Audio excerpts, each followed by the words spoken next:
Bem-vindos, nós vamos começar hoje. Todos nós vamos tirar um momento para rezarmos para todos os Budas, para todos os mestres da linhagem, o nosso Chagdu Tulku Rinpoche,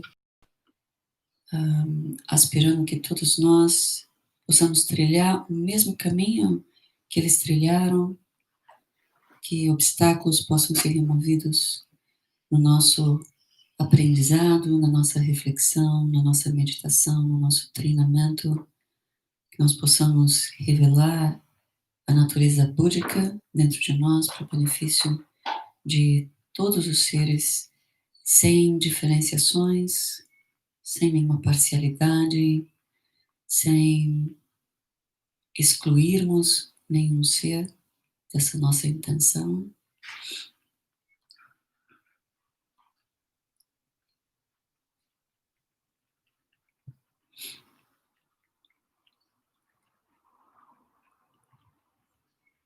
Estabelecermos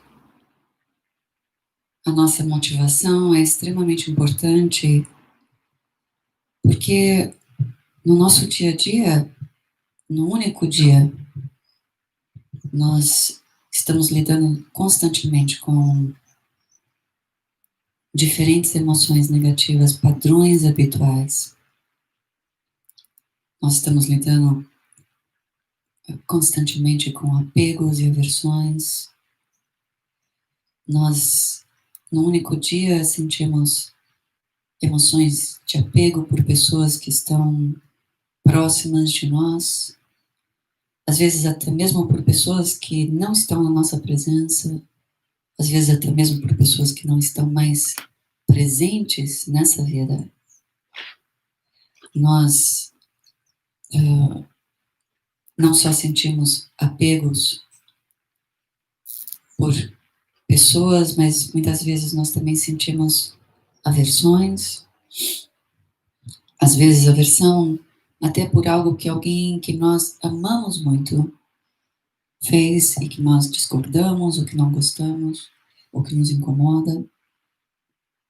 Nós vivemos essas constantes flutuações de emoções negativas. Não só apegos, mas aversões. Aversões por pessoas que nós, às vezes, sequer conhecemos pessoalmente, às vezes pessoas públicas, às vezes pessoas que nem têm necessariamente um cargo público tão importante que nos atinja tanto como uma sociedade. Às vezes, atores e atrizes, por alguns nós nos sentimos atraídos, por outros nós temos aversão.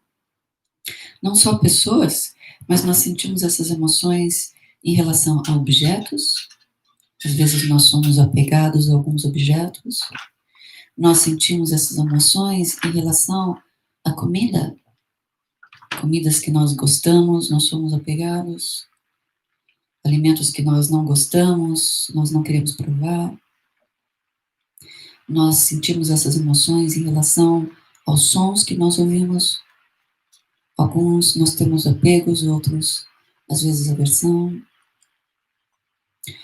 Então, é importante nós nos darmos conta que essas emoções que surgem de percepções distorcidas, elas estão constantemente surgindo em nossa experiência. Não só nós sentimos essas emoções, mas muitas vezes nós agimos movidos por elas.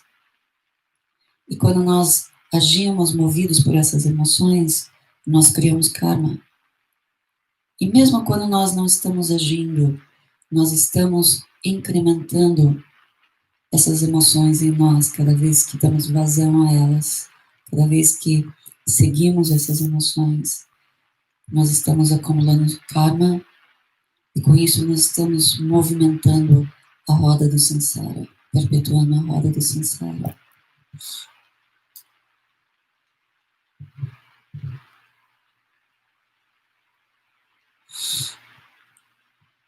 Então nós deveríamos, acima de tudo, desejar do fundo do nosso coração, estabelecermos a motivação aspiração de encontrarmos uma solução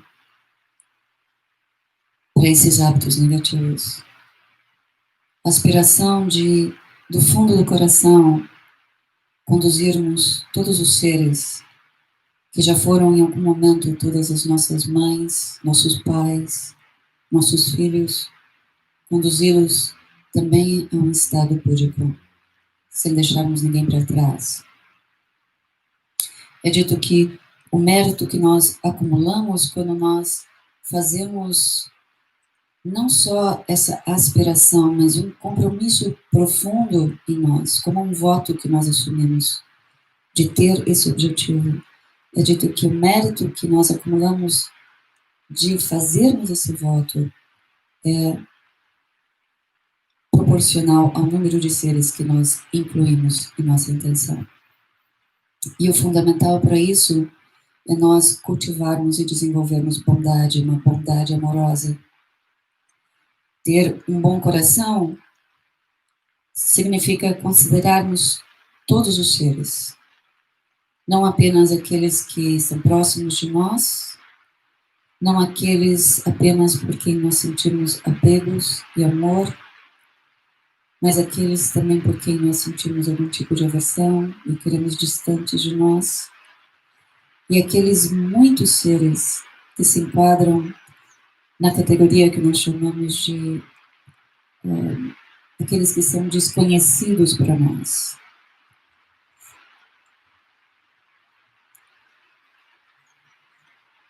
Então nós dizemos que nos ensinamentos aquilo que nós tentamos eliminar são as nossas próprias negatividades. O nosso próprio egoísmo. Sua Santidade de Lotsen Rinpoche, ele dizia, nós podemos nos trabalhar nesse sentido todos os dias, mesmo com a única atitude de pensarmos em alguém, por exemplo, por quem nós temos aversão, seja uma pessoa que nós conhecemos pessoalmente, ou seja uma pessoa pública, por quem nós temos aversão, de quem nós discordamos, e pensarmos nessa pessoa como sendo a pessoa que nós mais amamos nessa vida. Ele dizia, se nós fazemos esse exercício constantemente, esse treinamento constantemente, então a nossa tendência habitual distorcida de sentirmos aversão pelos seres irá diminuir. Se nós sentimos, por exemplo, apego por alguém que nós amamos muito, então mesmo na nossa situação do dia a dia, quando nós percebemos a emoção de apego que nós temos por essa pessoa, nós nos lembramos da nossa experiência da noite do sonho, quando nós dormimos. Como quando nós estamos dormindo e sonhando, se nós encontramos uma pessoa que nós amamos, como também essa emoção surge na experiência do sonho. Então ele diz, nós reconhecemos que essa nossa emoção, quando estamos acordados de apego, ela é tão ilusória quanto a emoção que nós sentimos durante o sonho da noite, tão destituída de realidade como a emoção do apego que nós sentimos em um sonho que nós temos durante a noite. Chardo Rinpoche diz, a realidade possui dois aspectos. A realidade última ou a verdade última, a verdade absoluta. As coisas tal como elas são em si mesmas. E a realidade relativa ou a verdade relativa, que são as coisas como elas parecem ser no nível convencional. O termo tibetano para a verdade relativa, que são todas essas experiências que nós vivemos nessa vida, é composto de kun, que significa tudo ou muitos, e dzop, que significa aquilo que não é verdadeiro. Então, seria a manifestação de inúmeros fenômenos que parecem ser algo que de fato não são. Por isso nós dizemos essa nossa experiência, na verdade, é como a experiência de um sonho.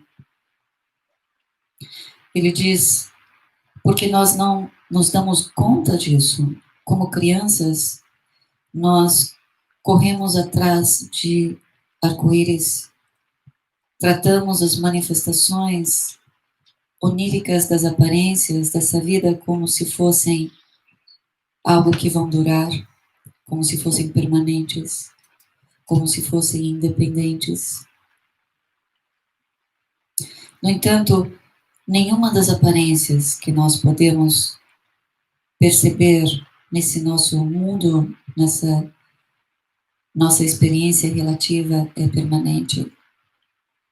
Uma montanha, por exemplo, não é permanente, ela pode ser levada lentamente pela água, aplanada por máquinas, destruída por explosões. Por isso, ela não é singular, ela é composta de terra, rochas, cascalhos, ela não é livre, ela é afetada por circunstâncias externas o tempo todo. Da mesma maneira, todos os fenômenos que nós podemos perceber à nossa volta, da mesma maneira, o nosso próprio corpo, ele não vai durar para sempre, o que significa que ele está em constante mudança. Não é que ele permanece igual por um tempo e, de repente, sofre uma mudança, mas nesse exato momento, ele está constantemente passando por mudanças. Ele não é singular, mas composto de vários elementos, ossos, nervos, músculos, sangue. Ele não é livre, ele sofre influências constantes. A mesma coisa quando nós examinamos os nossos pensamentos, eles não duram. Da mesma forma que surgem, se dissolvem. Isso se aplica a todas as coisas da nossa realidade comum. Por isso nós dizemos as aparências fenomênicas são ilusórias, porque elas surgem como a experiência de um arco-íris, enquanto a causas e condições nós experienciamos esses fenômenos que estão em constante transformação e de novo em algum momento se dissolvem. Então ele diz, perdidos no labirinto de nossas experiências, devido a nossos hábitos, a maioria de nós acredita que essas experiências são verdadeiras e duradouras. Da mesma forma que nós acreditamos que as experiências do sonho e as emoções que temos nesse sonho são verdadeiras. Em nosso total envolvimento com a realidade comum, nós investimos as coisas de uma verdade e permanência que, na verdade, elas não possuem. E qual o problema em relação a esse equívoco? Ele nos causa sofrimento. Não só nos causa sofrimento, mas emoções negativas que nos fazem criar mais causas de sofrimento. Não só para nós, mas para outros seres com quem nós nos relacionamos. Nós estamos como que presos na experiência cíclica desses equívocos e emoções negativas. E isso nos torna incapazes de descobrir nossa verdadeira natureza. A fonte de profunda paz, a fonte de total liberdade. Eu acho que eu tenho aqui.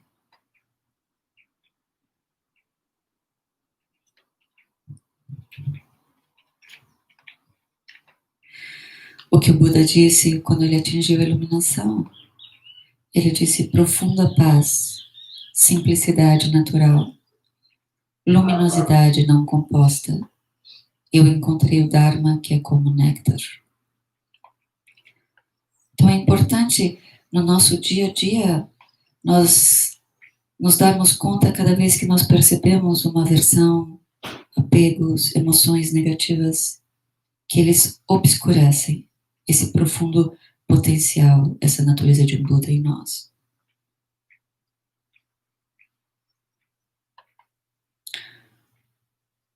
Então, Chagam Rinpoche diz, nós consideramos as aparências como sendo verdadeiras porque no contexto de nossa experiência, que é como um sonho, elas parecem ser verdadeiras para nós. Ele diz, por exemplo, o fogo, embora não seja permanente, ele ainda queima. Ao mesmo tempo, nós não deixamos de perceber a sua natureza absoluta, a sua natureza verdadeira, que é a vacuidade. Tal como a experiência do sonho da noite, cuja essência é vacuidade. Essa é a verdadeira natureza de toda experiência. Quando nós superamos a suposição de que os fenômenos são permanentes, são livres de influências, então nossa delusão, nosso erro, nosso equívoco começa a se diluir. E com isso, nós temos espaço para que a nossa sabedoria possa se manifestar.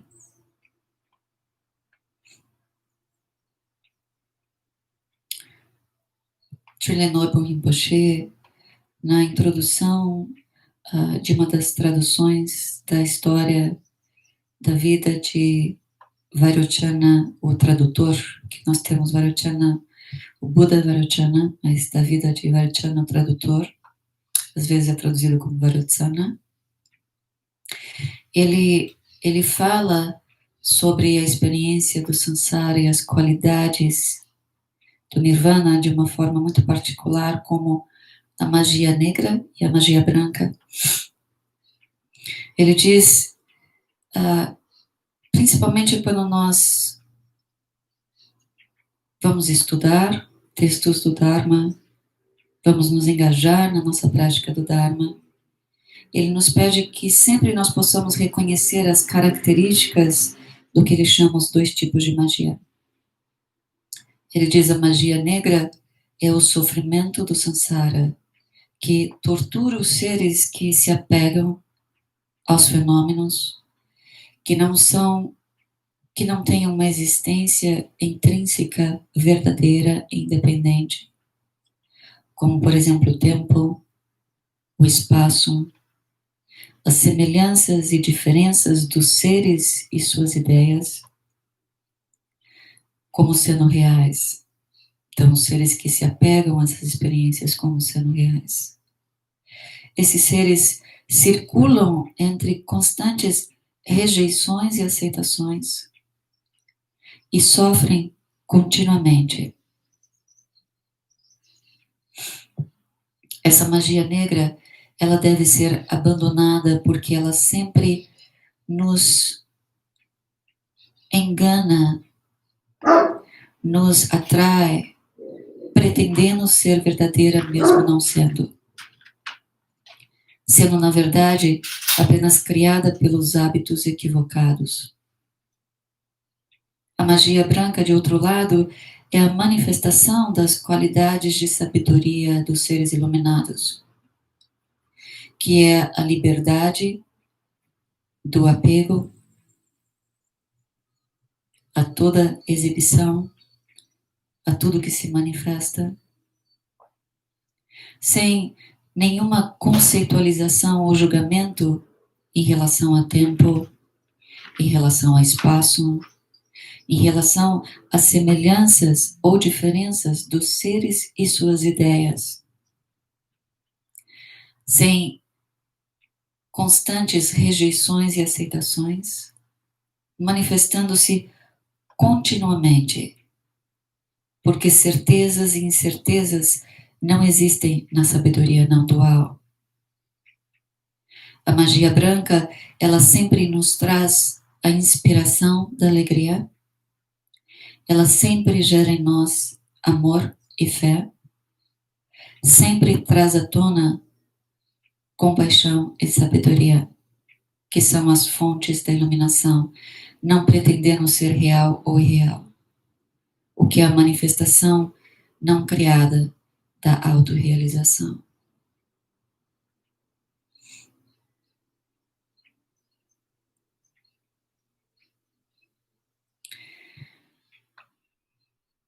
Geshe Sonan, em um comentário sobre um texto de Aryadeva, ele diz: o Buda nos ensinou que na raiz de nossas dificuldades, na raiz de nosso sofrimento, está a ignorância.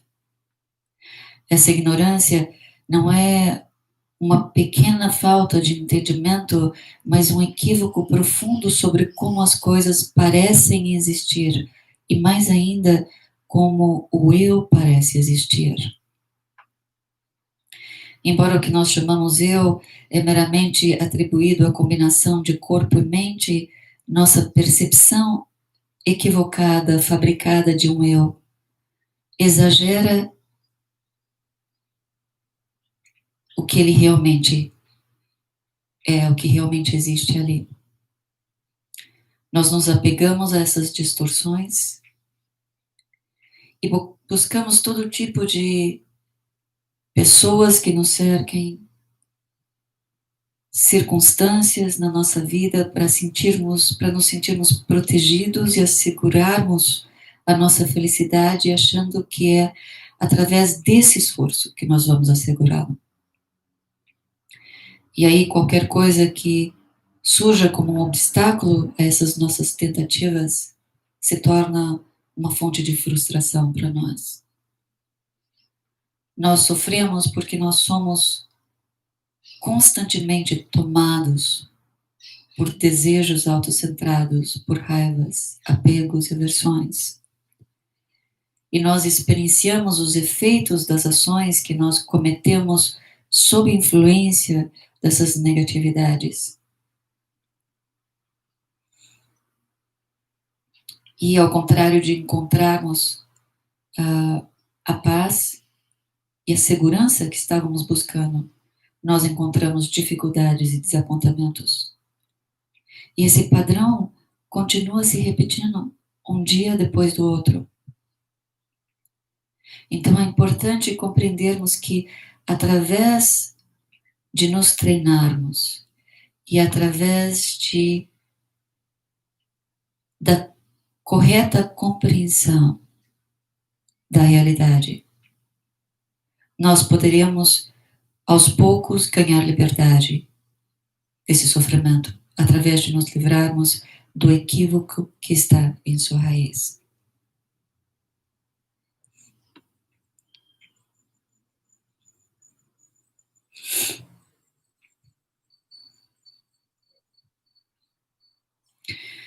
Em um dos sutras que falam sobre a visão da natureza última,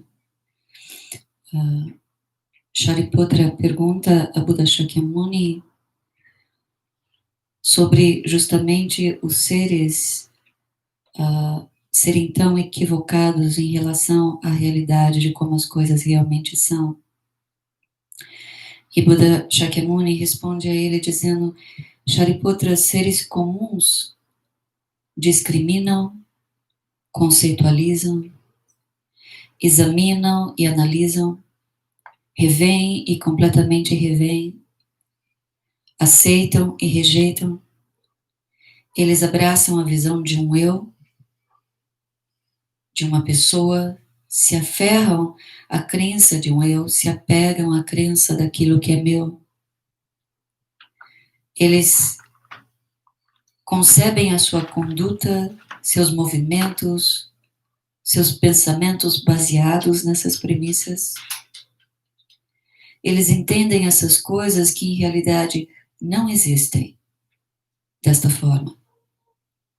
Shariputra, quando nós dizemos não existem, a palavra não existente é uma designação para aquilo que não é real.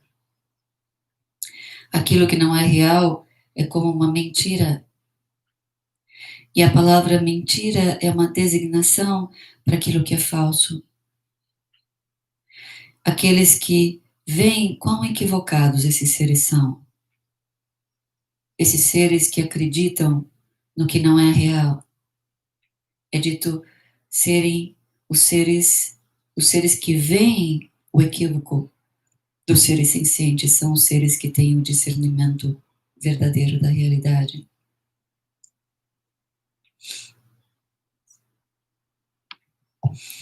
Aryadeva também diz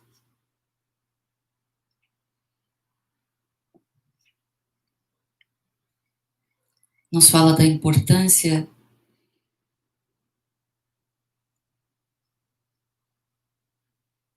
nos fala quão importante é a compaixão no processo de realmente compreendermos a natureza de todos os fenômenos. Ele diz, por exemplo, que nenhum único movimento dos Budas é sem uma razão. Mesmo a sua respiração é exclusivamente para o benefício dos seres sencientes. Ele diz que assim como um médico não se aborrece quando alguém se torna enraivecido enquanto está possuído por algum mal, subjugadores veem as atitudes perturbadoras dos seres como sendo o verdadeiro inimigo e não a pessoa que as experiencia. Assim como uma mãe é especialmente cuidadosa e aflita em relação à doença de uma criança doente, Bodhisattvas são especialmente compassivos em relação àqueles que são insensatos. Então, Sua Santidade Gaudiya Rinpoche diz, é importante termos em mente que a realização da natureza verdadeira de como as coisas são, que o caminho verdadeiro do grande veículo consiste em praticarmos amor e compaixão, na aspiração de conduzirmos todos os seres a esse estado de total liberdade, onde somos capazes de ver as coisas em sua verdadeira natureza, eliminando assim o equívoco e, por consequência, todas as negatividades que surgem daí.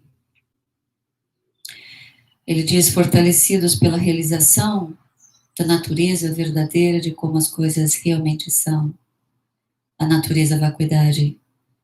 O ser iluminado não raciocina mais de maneira comum. Sua compaixão e vacuidade, da qual ela se origina, são onipresentes, universais. Essa compaixão ignora toda parcialidade, todo apego, toda aversão. Ela é comparada ao sol que se reflete numa água límpida e também numa água turva.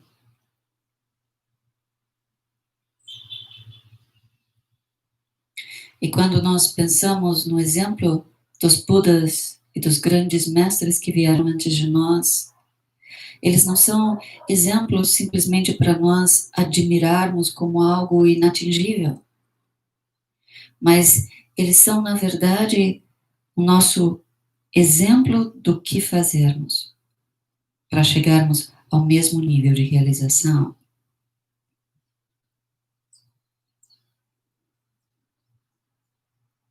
Em um dos sutras, onde o Buda explica os diferentes treinamentos de um Bodhisattva, e ele explica cada uma das 6 perfeições. Então, por exemplo, a perfeição da generosidade, ele passa por todos os diferentes níveis de generosidade que um Bodhisattva pratica. Mas no final, ele diz, se ele não é capaz desses níveis tão elevados de generosidade, então, um pouco de cada vez, ele se treina a ser capaz de oferecer. A ideia de ser possível oferecer. A atitude de pouco a pouco oferecer. Então, mesmo que nós não nos comparamos às aspirações, ou nós não nos comparamos nesse momento à realização de todos esses seres iluminados. Na verdade, o que eles nos mostram é o caminho do que nós temos que fazer.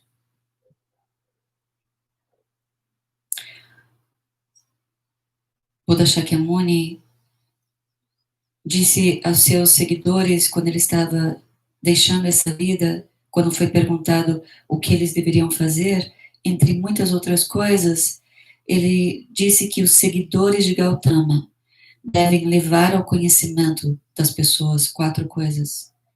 Que Siddhartha, um ser humano comum, como nós, veio a este mundo. Que ele atingiu a iluminação, que ele ensinou aos outros como atingir esse mesmo estado e que ele passou para o Nirvana.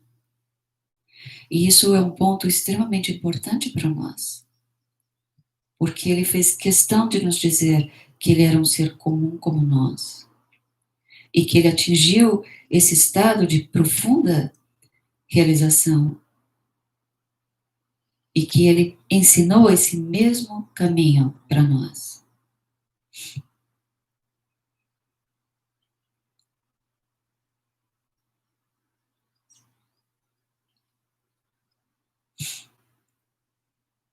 E parte essencial desse caminho, como nós falamos antes, é o elemento da compaixão. Chandrakirti enfatiza que a semente da realização da sabedoria, do estado de profunda iluminação, é a compaixão, o desejo de liberar os seres do sofrimento. Ele ensinou que, assim como as sementes, a água e o amadurecimento são importantes no começo, no meio e no fim de uma colheita, da mesma forma, compaixão é importante no começo, no meio e no fim da colheita do estado búdico. A compaixão é sozinha vista como a semente da colheita excelente de Buda, como a água para o seu desenvolvimento e como a maturação, que é o estado de bem-aventurança duradoura.